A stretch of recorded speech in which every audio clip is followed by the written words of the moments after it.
Anyone who knows me knows I love music, and I take it pretty serious. I built this speaker you see here and a matching one on the other side. There's a couple subwoofers down here you can just see the tops of. With the help of a couple friends, I built those.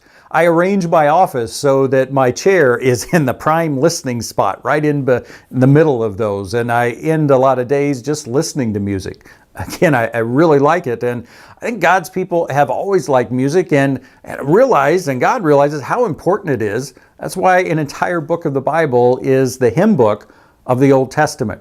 I'm talking about the book of Psalms. In one sense, you could consider it the original Christian music channel. Well, I hope you like this video over a psalm, and if so, then if you do me a favor and click the thumbs up, leave a comment, I always love that, and or share it on a social media site like Facebook, that would be a huge help. Thanks a lot.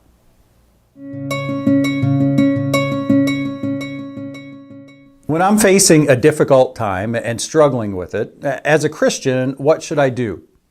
Well, I would say the best thing is to look back and remember God. Remember who He is, what He's done in your life in the past. And, it was interesting. We saw that in Psalm 73. Once you got that perspective, it changed the way he faced things.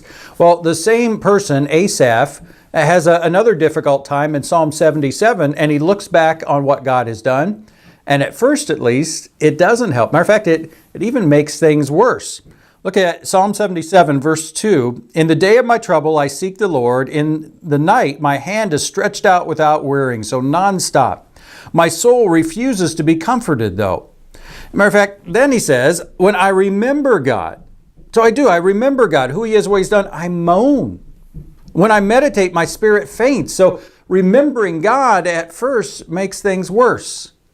Why is that? Well, you go down some, and you see he goes back to it. I said in verse 6, let me remember my song in the night, let me meditate in my heart. Then my spirit made a diligent search, and he asked himself some questions. Will the Lord spurn forever and never again be favorable? Has His steadfast love forever ceased? Are His promises at an end for all time?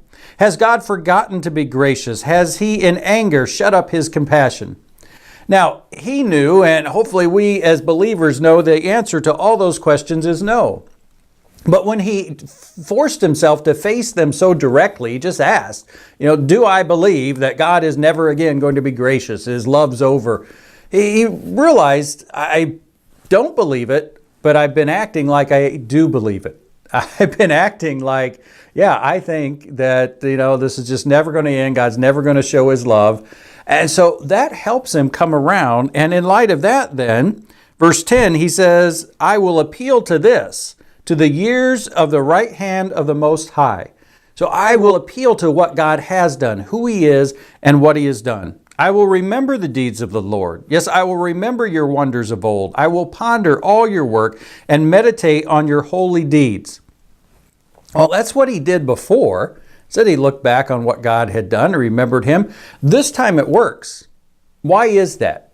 Why didn't it work at first? Why does it work here? Well, one thing you notice when you read through this psalm, and I'll read a couple sections just to illustrate it. At the beginning, notice where the focus is. Verses 2 and 3 again. In the day of my trouble, I seek the Lord. In the night, my hand is stretched out without wearying. My soul refuses to be comforted. When I remember God, I moan. When I meditate, my spirit faints. Sort of gave you some clues there with the inflections. Now, go down to verses 18 through 20. The crash of your thunder was in the whirlwind. Your lightnings lighted up the world. The earth trembled and shook. Your way was through the sea, your path through the great waters, yet your footprints were unseen. You led your people like a flock by the hand of Moses and Aaron. You see the difference there? At first he's focused on himself, I and me. Then when he comes around later and remembers the works of God, he begins to focus on God, you and your. And so this one really struck me as interesting. He did what we would normally say to do when he was down, when he was struggling. I remember what God has done, but he did it from, and to go back to what we saw in Psalm 73, from the physical perspective, from the me-focused, selfish perspective, instead of the spiritual, God-focused perspective. It's almost like he remembered what God had done, and initially with his focus on himself, it's like, God, I remember how awesome you are, how loving you are, all the great things you've done. What's up now? Why am I going through this? Why aren't you being loving now? Why aren't you showing the same power, same compassion, all of that? It was thinking of, and this one really, it was thinking about spiritual things, God and who he was and what he'd done, but in a very physical way, in a very selfish way. And wow, that one really woke me up for a second there. It's like, okay, it's not enough just to think about God and spiritual things. I've got to think about them in a spiritual versus physical way, in a God-surrendered way versus me-focused, selfish way. Isn't that interesting?